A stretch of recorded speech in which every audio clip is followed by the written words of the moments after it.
বাংলাদেশের অশান্ত পরিবেশ, গীতালদহ সীমান্তে বিএসএফের বৈঠক, কোটা বিরোধী ছাত্র আন্দোলন এবং সম্প্রতি শেখ হাসিনার পদত্যাগ ও পলায়নকে ঘিরে অশান্ত বাংলাদেশের কোন নাগরিক যাতে ভারতে প্রবেশ করতে না পারে তা সুনিশ্চিত করতে ও সীমান্ত সংলগ্ন এলাকার বাসিন্দাদের সচেতন করতে স্থানীয়দের নিয়ে বৈঠক করলেন সীমান্ত রক্ষী বাহিনী ৯০ নং ব্যাটালিয়নের আধিকারিকরা।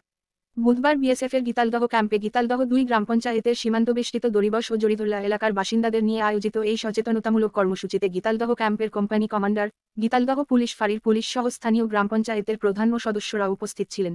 দিনহাটা ১ ব্লকের গীতালদহ ২ গ্রাম পঞ্চায়েতের জারিধরলা ও দড়িবশ গ্রাম দুটি তিনদিকে নদী এবং একদিকে বাংলাদেশ দ্বারা মূল ভারতীয় ভূখণ্ড থেকে বিচ্ছিন্ন।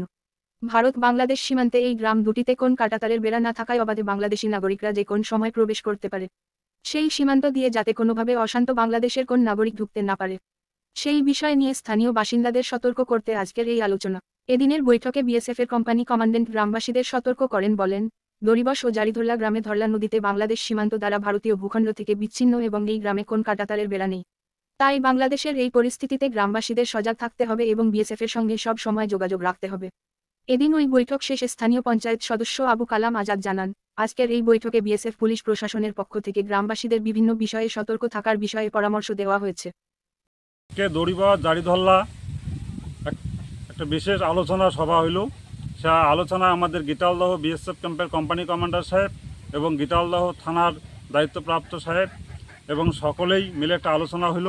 সেই আলোচনা সতর্ক করে দিল আমাদের কোম্পানি কমান্ডার সাহেব, যেহেতু বাংলাদেশে অশান্তি চলছে, সেই অশান্তির জেরে কোনো দুষ্কৃতী যাতে আমাদের দড়িবশ জারিধরলায় ঢুকতে না পারে সেই সতর্কমূলক বার্তা উনি দিলেন।